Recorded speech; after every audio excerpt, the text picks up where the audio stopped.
سفاح التاكسي، قصة حقيقية تثير الرعب والغموض، وهي واحدة من تلك القصص التي تعكس كيف يمكن أن يتحول شخص عادي إلى مصدر للشر والخوف. السائق الذي يبدو بريئا بمظهره وأسلوبه يحمل وراء وجهه قناعا آخر لا يمكن لأحد أن يتوقعه. دعني أحكي لك القصة كما لو أننا نعيش أحداثها الآن.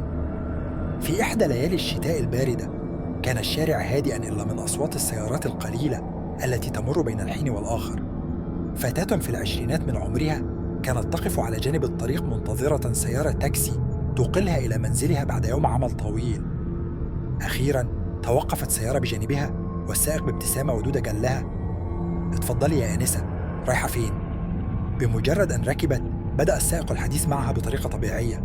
سألها عن عملها وكيف كانت يومها، وكأنهما يعرفان بعضهما منذ زمن. بدأ كل شيء طبيعياً حتى تلك اللحظة، لكن سرعان ما تغيرت الأجواء. شعرت الفتاة بشيء غريب. الطريق الذي يسلكه السائق لم يكن مألوفاً لها. سألته: هو الطريق ده فين؟ أنا ماشي هنا قبل كده. رد عليها ببرود: ما تقلقيش، ده طريق مختصر. الغريب أنه كلما حاولت التحدث معها ليبدد قلقها، كان صوته يتحول تدريجياً ليصبح أكثر جموداً. نظرت من النافذة فوجدت نفسها في مكان منعزل. بدأت ضربات قلبها تتسارع، وقالت بصوت مرتعش: أرجوك وقف هنا، أنا هنزل. لكنه تجاهلها. وهنا بدأت القصة الحقيقية. السفاح لم يكن مجرد شخص غريب الأطوار، بل كان يحمل نية مظلمة. تلك الليلة كانت واحدة من العديد من الليالي التي اختفى فيها ركاب التاكسي. البعض لم يعودوا أبدا، والبعض الآخر عثر عليهم في حالة يرثى لها. لكن القصة لم تنتهي هنا.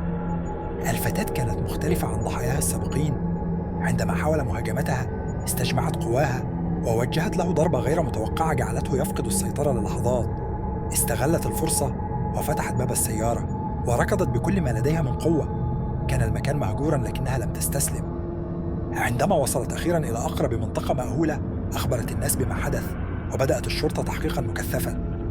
استغرق الأمر شهورا، لكنهم تمكنوا في النهاية من الإيقاع بالسفاح.